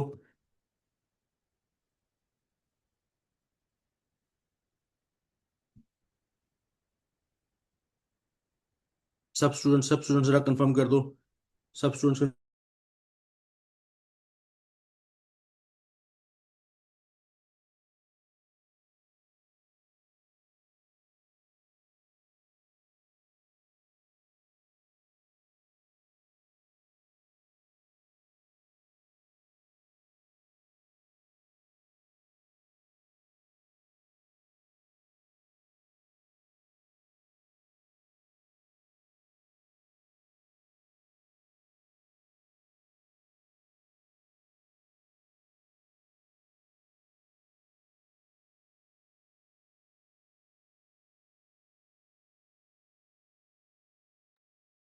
अच्छा, अब रिकग्निशन एंड मेजरमेंट। हम हमेशा जब भी किसी भी एसेट, किसी भी स्टैंडर्ड पे बात कर रहे होते हैं, तो हम उसकी रिकग्निशन पे, उसकी मेजरमेंट पे, इनिशियल मेजरमेंट, सब्सिक्वेंट मेजरमेंट, सब पे बात करते हैं। तो वही बात यहाँ पे होने लगी है, रिकग्निशन एंड मेजरमेंट। तो क्या लिखा हुआ है कि अगर इंपेयरमेंट इज इंडिकेटेड, अगर इंपेयरमेंट तुम्हें नजर आ गई है, इंडिकेशन तुम्हें मिल गई है, तुम्हारे कोई इंडिकेटर तुम्हें नजर आ गया, एक्सटर्नल इंटरनल जो भी, तुम्हें कोई इंडिकेटर नजर आ गया है, तो अब क्या होगा? अब क्या होगा? अब हमें इम्पेयरमेंट क्या करना है, कैसे करना है, मतलब क्या हम उस एसेट के साथ ऐसा करेंगे कि जो हमें फाइनल आंसर तक लेके जाएगा। पहला पहला the recoverable amount should be calculated. देखो, हमें हमें दिखा कि यार ये एसेट जो है ना, इस पे इंडिकेटर आ गया हुआ है, तो पहला काम क्या करोगे? उसकी रिकवरेबल अमाउंट को कैलकुलेट करोगे, उसकी रिकवरेबल अमाउंट को कैलकुलेट करोगे, उसकी रिकवरेबल अमाउंट को कैलकुलेट करोगे। दूसरा, the asset should be return down to recoverable amount. वो कह रहा है जो एसेट जिस भी कैरिंग वैल्यू पे लिखा हुआ था, अब उसको रिकवरेबल अमाउंट पे लिख दो। जैसे एक एसेट था, तुम्हारे कैरिंग अमाउंट पे लिखा, कैरिंग अमाउंट उसकी थी 100, रिकवरेबल वैल्यू निकाली, रिकवरेबल अमाउंट निकाली वही 70, तो वो कह रहा है कि एसेट को कैरिंग वैल्यू से हटा के अब रिकवरेबल अमाउंट पे लिख लो। अब उसकी कैरिंग वैल्यू, उसकी रिकवरेबल अमाउंट, यानी इसी वैल्यू पे उसको हमने कैरी करना है, इसी वैल्यू पे लेके चलना है। पहला काम, रिकवर जैसे इंडिकेटर मिले रिकवरेबल वैल्यू निकालो, और अगर तुम्हें लग रहा है रिकवरेबल वैल्यू कम है तो उस एसेट को उस वैल्यू पे लिखो। और तीसरा काम, इम्पेयरमेंट लॉस को पीएनएल में तुम्हें बुक करना है। इम्पेयरमेंट लॉस जितना भी होगा उसको तुम्हें पीएनएल में बुक करना है। अच्छा, यहाँ पे एक बात आती है कि ओसीआई वाला जो सीन था, जैसे हम गेन में या लॉस में आई 16 में ओसीआई और पीएनएल दोनों चीजों को लेके चलते थे, यहाँ ऐसा सीन नहीं है। यहाँ पे इम्पेयरमेंट लॉस एक नॉर्मल एक्सपेंस के तौर पे, जिस तरह एक डेप्रिसिएशन को आप क्या करते हो, पीएनएल में लेके जाते हो, इसी तरह यहाँ पे जो इम्पेयरमेंट लॉस है उसको आपने क्या करना है, सिंपल, इम्पेयरमेंट लॉस को पीएनएल में बुक करना है। ये तीन पॉइंट्स क्लियर हैं? ये तीन पॉइंट्स क्लियर, तो एक मरतबा यस लिखो। ये तीन पॉइंट्स क्लियर हैं तो एक मरतबा यस लिखो फौरन।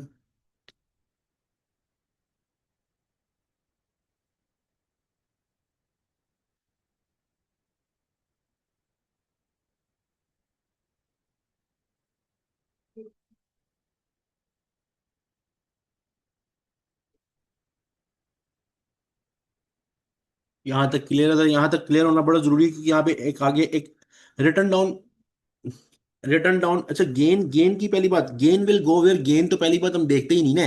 देखो इब्राहिम, मैंने बोला गेन का तो कुछ करना ही नहीं। जैसे अगर आपकी रिकवरेबल अमाउंट ज्यादा और कैरिंग वैल्यू कम है, तो यहाँ तो कुछ करना ही नहीं ना। यहाँ पे आपने कुछ नहीं करना। ये कौन सा रीवैल्यूएशन गेन है? ये तो जस्ट एक इंपेयरमेंट की थी, रिकवरेबल वैल्यू ज्यादा देखी, उस गेन का कुछ नहीं करना है, पहली बात। तो ओनली लॉस है, वो इंपेयरमेंट लॉस जाएगा पीएनएल में, पहली। दूसरी बात, तीसरा सवाल मुझे मिला, रिटर्न डाउन समझा दे। रिटर्न डाउन का मतलब होता है लिखना। सिंपल लिखना। तो वो कह रहे हैं कि एसेट, अगर आपको लग रहा है कि रिकवरेबल अमाउंट कम होगी तो अब से उस एसेट को उस वैल्यू पे लिखो, उस रिकवरेबल अमाउंट पे लिखो, सिंपल। ठीक है। स्टूडेंट्स क्लियर है यहाँ तक? यहाँ पे एक पॉइंट मैंने आप लोगों को बताना है आगे, इसलिए मुझे बताओ यहाँ तक ये 3 पॉइंट्स क्लियर हैं? ये 3 पॉइंट्स क्लियर है? पहले ये कंफर्म कर दो, पहले ये कंफर्म कर दो।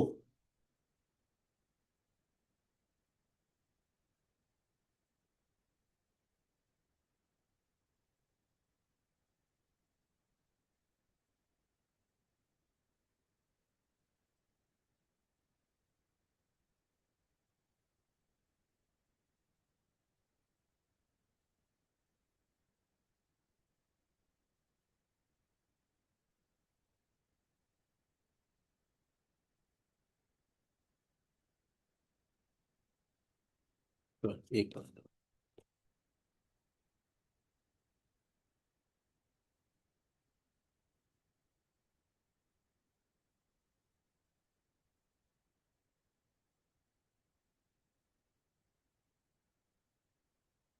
यहाँ तक क्लियर है सबको?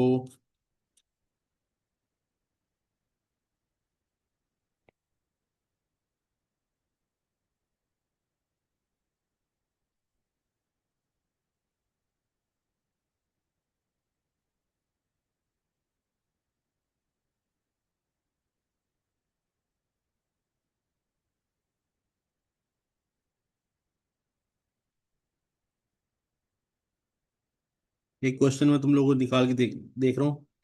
क्वेश्चन मुझे मिल जाए तो वो पहले उसकी प्रैक्टिस करें, फिर हम आगे चलते हैं। Wait a minute.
आपने इम्पेयरमेंट में जो इम्पेयरमेंट लॉस है वो कैलकुलेट करना है। एसेट जिसकी कॉस्ट 1 लाख थी, एक्यूमुलेटेड डेप्रिसिएशन 30,000 है, fair value 75,000, cost to sell 7,000 और यूज बेनिफिट फॉर 5 ईयर्स। हर साल आपको 18,000 का बेनिफिट हो रहा है, अगले 5 सालों तक होना है, रेट 10% है। तो आपने प्रॉपर इम्पेयरमेंट लॉस निकालना है जो पीएनएल में जाएगा। फौरन स्टार्ट करो, फौरन स्टार्ट करो। एक साइड पे कैरिंग वैल्यू, एक साइड पे रिकवरेबल अमाउंट, और रिकवरेबल अमाउंट के अंदर fair value, cost to sell और वैल्यू ऑफ यूज, दोनों को देख के हायर ऑफ निकालो और फिर मैच करके बताओ कितना इम्पेयरमेंट लॉस आ रहा है। फौरन, फौरन बताओ, फौरन बताओ, फौरन। जल्दी से बताओ, जल्दी से। फिर इसके आगे मैंने एक एक्सेप्शन पढ़नी है, फिर एक्सेप्शन के ऊपर एक क्वेश्चन करेंगे। फिर एक्सेप्शन के ऊपर एक क्वेश्चन करेंगे।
यूज फॉर बेनिफिट डिस्काउंटिंग करेंगे ना, जो वैल्यू ऑफ यूज है हर साल जितना कैश आ रहा है उसको डिस्काउंटिंग करके देखेंगे कितना कैश आ रहा है, उससे रिकवरेबल अमाउंट निकालेंगे higher of value of use, और दूसरी साइड पे fair value cost to sell. Impairment अभी मैंने कैलकुलेट करनी है रिवजा, मैं भी कैलकुलेट करूंगा फिर देखेंगे।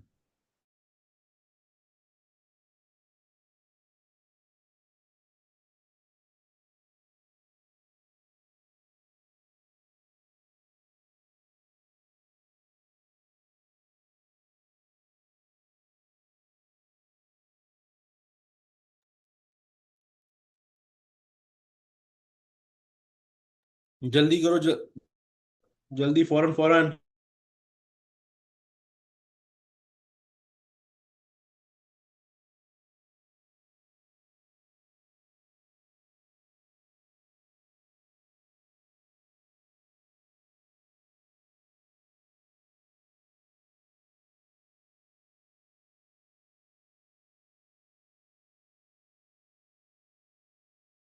एनवीटी का फॉर्मूला लगा लें आप चाहे एक एक साल की करके पैसे निकाल लें, एक ही बात है।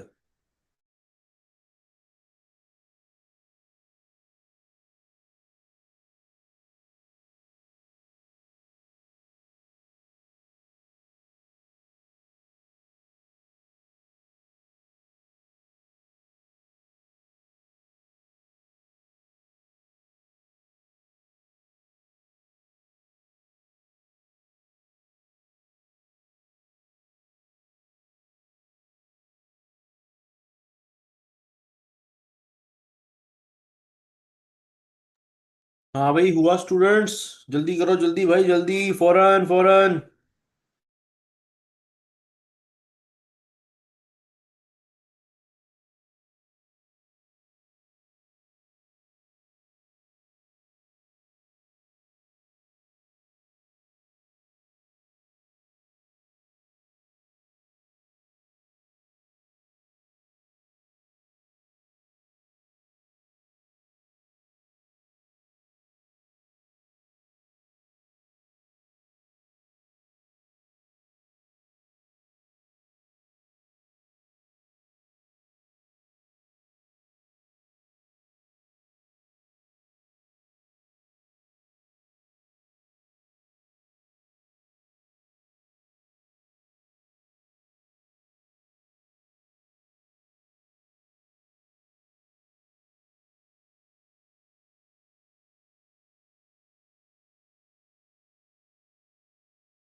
सब स्टूडेंट्स करके मुझे सॉल्यूशन डीएम सेंड करें व्हाट्सएप पे जल्दी।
अच्छा, तो आप लोगों ने क्वेश्चन किया, मुझे सेंड किए?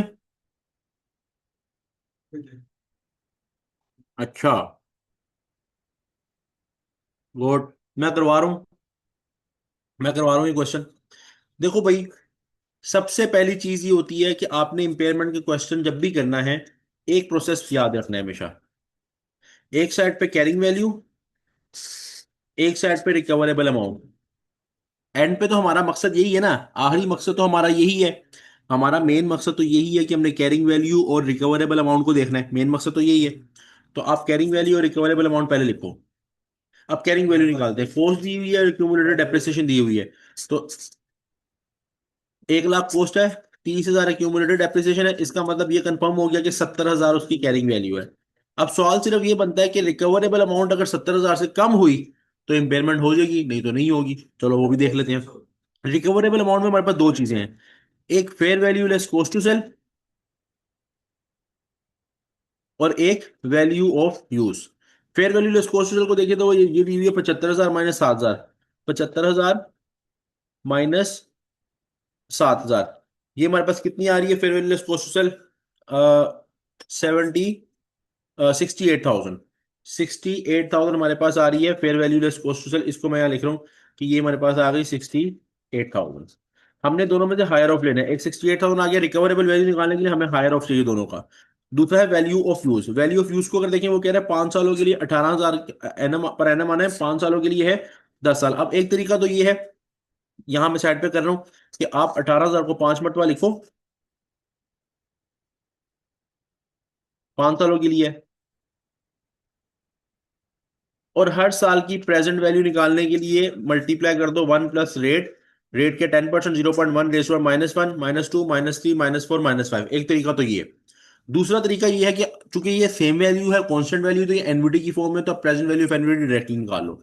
तो हम इस पूरे की प्रेजेंट वैल्यू ऑफ एनवीटी निकाल लेते हैं। वो एनवीटी निकालने का तरीका ये होता है, एनवीटी पर ही है जो वैल्यू है, multiply annuity factor.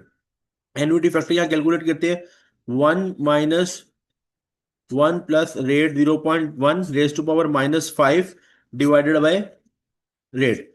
Annuity factor का फॉर्मूला मैं आप बता देता हूँ, होता क्या, 1 - 1 plus R raise to power -n divided by R. ये होता है फॉर्मूला एनुटी फैक्टर का। ये तब लगता है जब वैल्यू, ये वाली वैल्यू सेम हो। अच्छा, ये हमेशा नहीं होगी।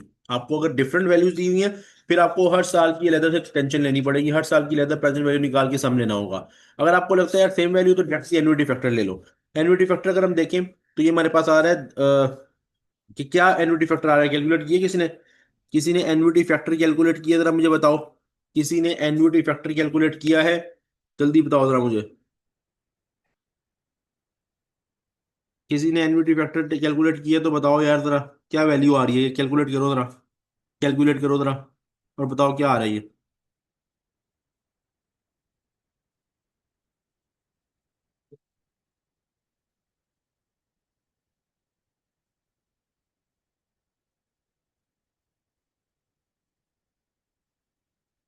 एन्युटी फैक्टर ये क्या आ रहा है? ये वाली, सिर्फ एन्युटी फैक्टर का पूछ रहा हूँ, ये वाली वैल्यू क्या निकल रही है, ये वैल्यू क्या आ रही है, जल्दी बताओ, जल्दी से बताओ। 1 - 1 प्लस आर रेशियो और -5 डिवाइड बाई आर। क्या वैल्यू आ रही, जल्दी बताओ ना, जल्दी बताओ। एक वैल्यू मुझे मिली है, किसी ने भेजा आंसर, लेकिन वो गलत है, वो गलत आंसर है। कैलकुलेटर कहाँ है तुम लोगों के? मेरे पास वैल्यू है, मैं लिख सकता हूँ। मैं तुम लोगों की कैलकुलेटर यूजेज की बात करूँ कि तुम्हें एक दफ़ा फॉर्मूला लगाना आ जाए, जरा एक दफ़ा ट्राई कर लो ना यार। एक दफ़ा ट्राई कर लो, तुम्हारा फायदा है। तुम्हारा फायदा, क्या वैल्यू है यहाँ पे? 1 - 1 प्लस रेट रेस पर -5 डिवाइड बाई आर। क्या क्या आंसर आ रहा है भाई, क्या आंसर आ रहा है, जल्दी बताओ ना यार।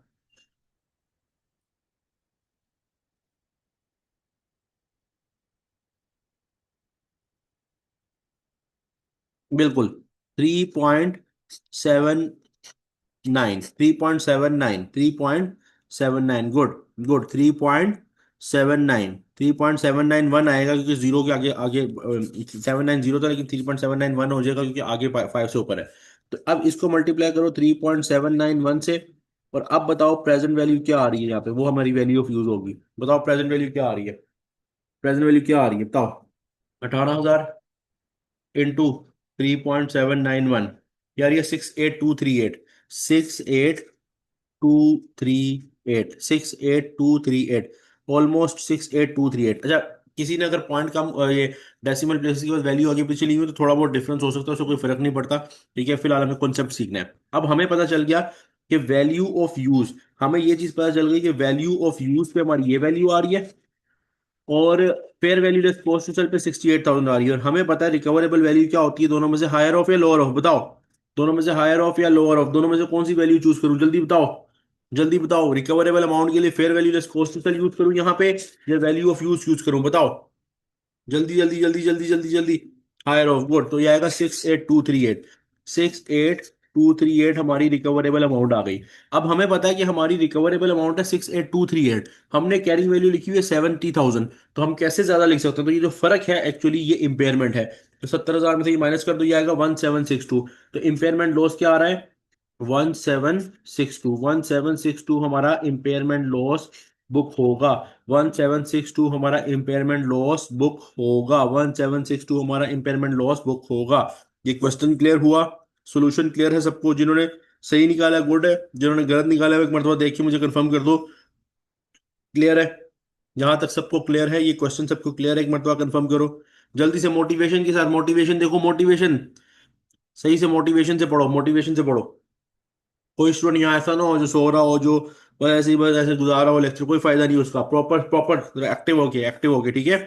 अच्छा, तो हमारा यहां तक का एक कॉन्सेप्ट क्लियर हुआ कि इंपेयरमेंट लॉस ने पीएनएल में जाना है। उसी के रिलेटेड क्वेश्चन था, ताकि आप लोगों को ये बता दूं कि एक तो हमने उस एसेट को रिकवरेबल अमाउंट पे लिख दिया, और दूसरा एसेट को हमने रिकवरेबल अमाउंट पे लिखने के बाद इंपेयरमेंट लॉस को पीएनएल में लेके गए, इंपेयरमेंट लॉस को पीएनएल में लेकर गए। अच्छा, एक मरतबा हम इसकी एंट्री भी देख लेते हैं, इसकी यहाँ पे एंट्री भी समझ लेते हैं, ताकि वो भी हमारी क्लियर हो जाए, वो ही हमारी क्लियर हो जाए। देखो, इंपेयरमेंट लॉस की वजह से इफेक्ट क्या है, जरा पहले देखते हैं। पहली बात तो हमें पता है ये जो है इंपेयरमेंट लॉस एक एक्सपेंस है, तो डेबिट करेंगे हम इंपेयरमेंट एक्सपेंस को, डेबिट करेंगे इंपेयरमेंट एक्सपेंस, या इसको हम लॉस भी बोल सकते हैं, जो कि एसपीएल में जाता है, जो कि एसपीएल में जाता है। और क्रेडिट किसको करेंगे, चूंकि एसेट की वैल्यू उतने से कम करनी है, तो एसेट की वैल्यू को उससे कम कर लेंगे। जैसे यहाँ पे अगर आंसर हमारा आया है 1762, तो ये एंट्री बनेगी 1762 यहाँ पे।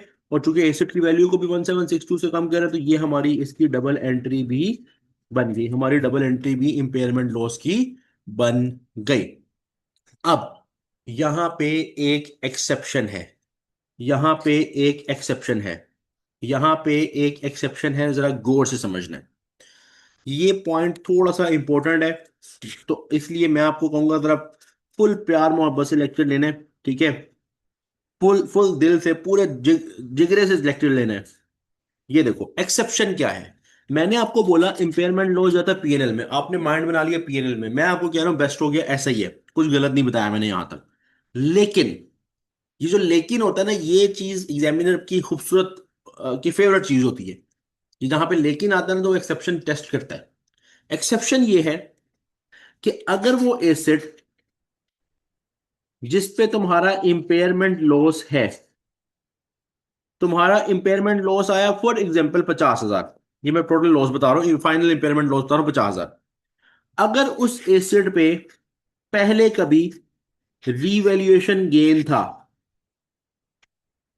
अगर उस एसेट पे पहले कभी रीवैल्यूएशन गेन था, जो कि रीवैल्यूएशन रिजर्व में एसोसिएट ई में पड़ा हुआ था, दोबारा सुन लो, अगर तुम्हारा इंपेयरमेंट लॉस आया उस एसेट पे जिस एसेट पे पहले रीवैल्यूएशन गेन था, तो पहले तुमने वो लॉस उसके खिलाफ सेट ऑफ करना है। जैसे फॉर एग्जांपल तुम्हारा इस एसेट पे रीवैल्यूएशन गेन था 15,000, जो पहले का पड़ा हुआ था, उस एसेट, अच्छा ये नहीं कि उस एसेट का रीवैल्यूएशन गेन है कहीं और जाके कर दो, नहीं, सेम एसेट जो जिस पे इंपेयरमेंट लॉस हुआ है ना, तुमने देखना है पहले कभी गेन था इसमें, तुमने देखा हाँ गेन था, तो पहले तुमने इंपेयरमेंट लॉस उतना वहां जाके उसके नेट ऑफ करना, खत्म करना उसको, बाकी को पीएनएल में लेके जाना है। जैसे 50,000 में से हम यहां पे आके कहेंगे कि जो इंपेयरमेंट लॉस हुआ है 50,000 को, उसमें से 15,000 का उसने गेन चूस लिया, 15,000 का उसने गेन चूस लिया, खत्म कर दिया गेन।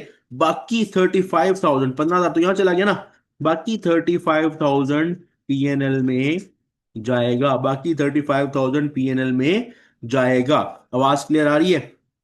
आवाज क्लियर आ रही है कि आवाज कट रही है या क्लियर आ रही है, जरा बताओ। एक स्टूडेंट ने बोला कट रही है आवाज, मुझे जरा कंफर्म करो बाकी स्टूडेंट्स।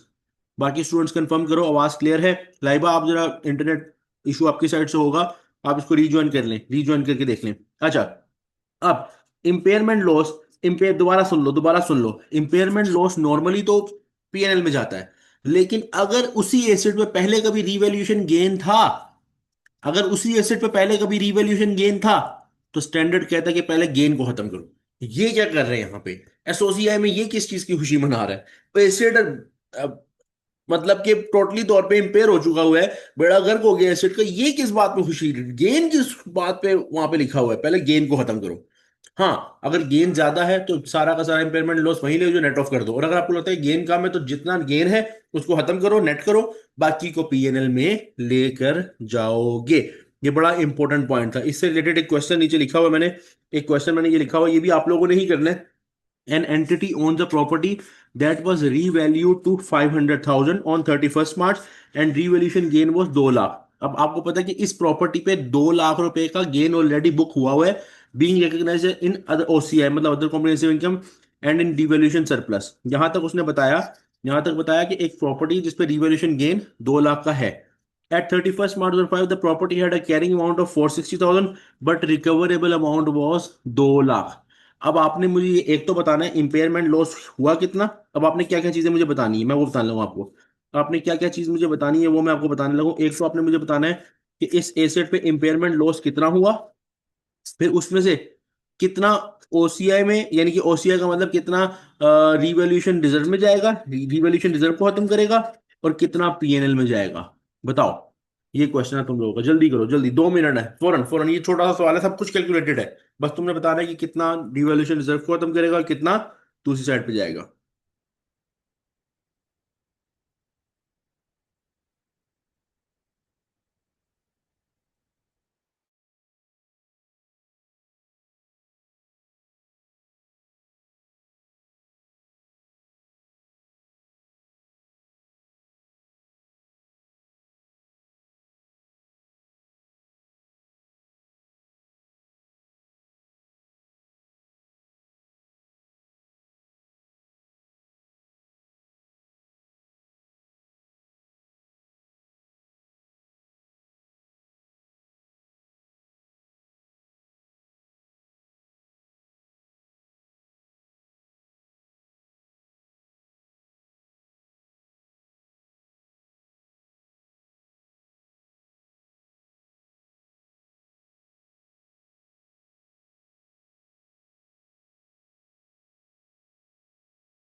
हाँ भाई, कितना कितना इम्पेयरमेंट लॉस आ रही है? तो सिंपल है, ये तो सिंपल 1 मिनट का सवाल था, इसमें तो कुछ भी नहीं करना।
वो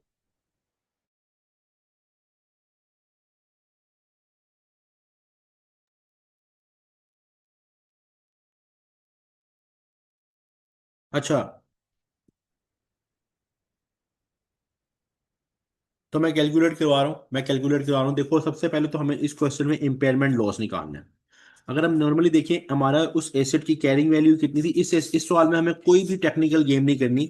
सिंपल ये करना था कि हमें एक इम्पेयरमेंट लॉस निकालना है जो कि सिंपल कैरिंग वैल्यू और रिकवरेबल वैल्यू जो कि दी हुई ऑलरेडी। कैरिंग वैल्यू कितनी है? 4,60,000। रिकवरेबल वैल्यू कितनी है? 2 लाख। तो इसका मतलब इम्पेयरमेंट इम्पेयरमेंट कितना हुआ? 2,60,000। ये तो हमें कंफर्म हो गया कि इम्पेयरमेंट हमारा लॉस जो टोटल बुक हुआ है वो 1,60,000 2,60,000 है।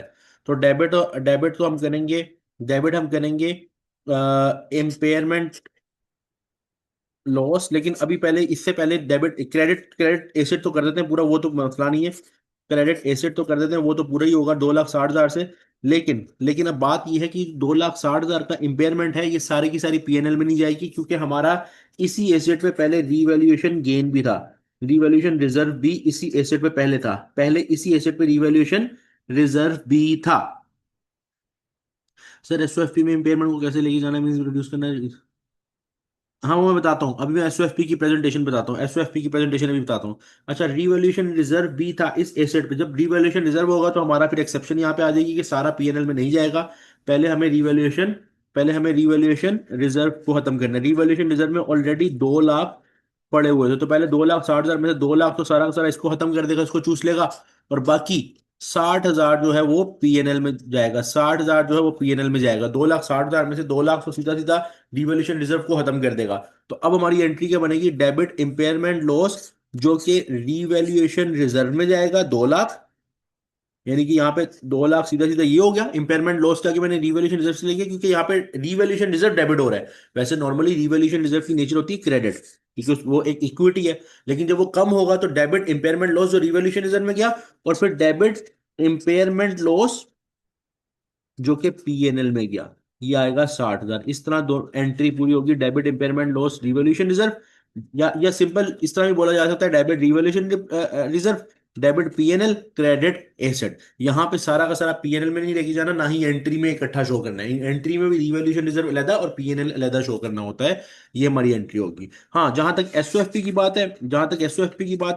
में कुछ इस तरह होता है कि जहां पे जो भी एसेट है, एसेट में प्रॉपर्टी था ना, तो मैंने आपको जो प्रॉपर्टी की बताया था शुरू में, हमने इम्पेयरमेंट की वर्किंग आया 16 में देखी थी, वो ये थी कि कॉस्ट में से जहां एक्यूमुलेटेड डेप्रिसिएशन माइनस करना है, वहां पे एक्यूमुलेटेड इम्पेयरमेंट भी माइनस होगी। जैसे फॉर एग्जाम्पल ये एक एसेट है, एक एग्जांपल ले रहा हूँ। एक एसेट है 10 लाख का, उस पर 7 लाख की एक्यूमुलेटेड डेप्रिसिएशन है, और इम्पेयरमेंट इम्पेयरमेंट अभी तक टोटल इम्पेयरमेंट पिछले साल और इस साल की टोटल मिला के 2 लाख की या 1 लाख की हो चुकी, तो 1 लाख की इम्पेयरमेंट भी यहाँ से ऐसे माइनस होगी नेट बुक वैल्यू निकलने से पहले। तो इंपेयरमेंट को आपने इस तरह प्रेजेंट करना होता है एसओएफ। ये एक अलग अलग पॉइंट था, लेकिन इस क्वेश्चन का पॉइंट ये था। यहाँ तक क्लियर है सब स्टूडेंट्स को? और एसओएफ की ट्रीटमेंट क्लियर है कि यहाँ कैसे शो करना है इंपेयरमेंट को? जरा कंफर्म कर दो, जरा कंफर्म कर दो।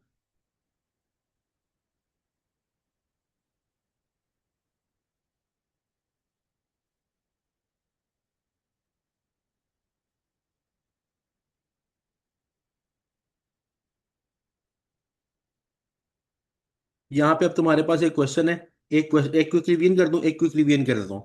देखो सिंपल ये है कि मैंने ये बोला कि इंपेयरमेंट लॉस निकालना तो सीखा, लेकिन इंपेयरमेंट लॉस जितना भी होगा वो सारा पीएनएल में जाता है। लेकिन अगर आपका उसी एसेट पे रिवैल्यूएशन रिजर्व भी है तो पहले उसको वो चूसेगा। जिस तरह इस क्वेश्चन में वो बोल रहा है कि एक एसेट जिसकी 4,60,000 वैल्यू है, और रिवैल्यूएशन और रिकवरेबल वैल्यू है सिर्फ 2 लाख, तो 2,60,000 इंपेयरमेंट है। लेकिन हमें पता है इस एसेट पे पहले 2 लाख रुपए का रिवैल्यूएशन गेन था, तो 2,60,000 के इंपेयरमेंट में से 2 लाख तो उसके खिलाफ सेट ऑफ करके उसको कम करेंगे रिवैल्यूएशन रिजर्व को। तो डेबिट किया इंपेयरमेंट लॉस रिवैल्यूएशन रिजर्व से, बाकी 60,000 जाएगा पीएनएल में। तो हम लिखेंगे डेबिट इंपेयरमेंट लॉस पीएनएल, और क्रेडिट पे एसेट सारा का सारा नीचे टोटल लिखा जाएगा। और एसओएफपी की बात की जाए, जो एसेट्स हैं उस पे जो प्रॉपर कोई भी एसेट जिसपे इंपेयरमेंट आ रहा हो तो उसको शो किस तरह करना है? जिस तरह कॉस्ट में से एक्यूमुलेटेड डेप्रिसिएशन माइनस करते हैं, इसी तरह जितनी इंपेयरमेंट उस पर हो चुकी होती है वो भी माइनस होती है, और फाइनल कैरिंग वैल्यू यहाँ पे जैसे 2 लाख आएगी वो इस तरह लिखी जाएगी। क्लियर है? यहाँ पे एक क्वेश्चन है, ये तुम लोगों ने करना है। ये अभी करना है क्या? मैं पढ़ रहा हूँ। Asset was purchase on 1 January 2001 at dollar, 1 minute, 100,000। 1 lakh रुपए का एसिड खरीदा गया, ठीक है। और on 31 December 2003 company revalued the asset to 2003 कितनी लाइफ तय है, remaining same life, life of 10 years, ठीक है, लाइफ 10 ईयर्स है, ठीक है। और ऑन 31 दिसंबर 2003 यानी 3 साल के बाद, 3 साल के बाद एसेट की रिवैल्यूएशन हुई, अब वो 85,000 का हो गया with the remaining same life. At 31 December 2005 company indicated the impairment hint, fair value of asset at that point was 45,000, cost to sell ये है और वैल्यू ऑफ यूज ये है।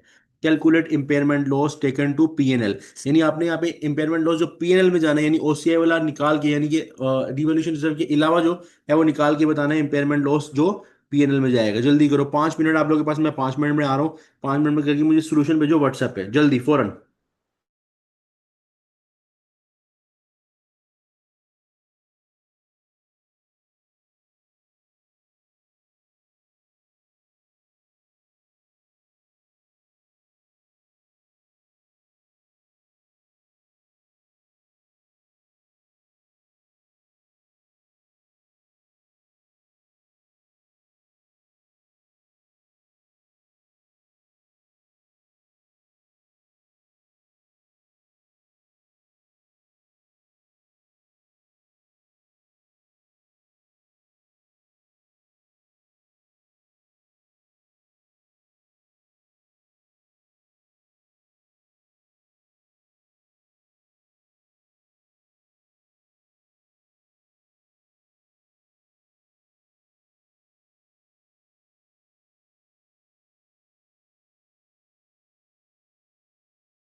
स्टूडेंट्स, इस क्वेश्चन को हम नेक्स्ट लेक्चर में करते हैं, नेक्स्ट लेक्चर में कंटिन्यू करते हैं। अपना ख्याल रखो। अल्लाह हाफिज। लेक्चर यहाँ पे एंड है।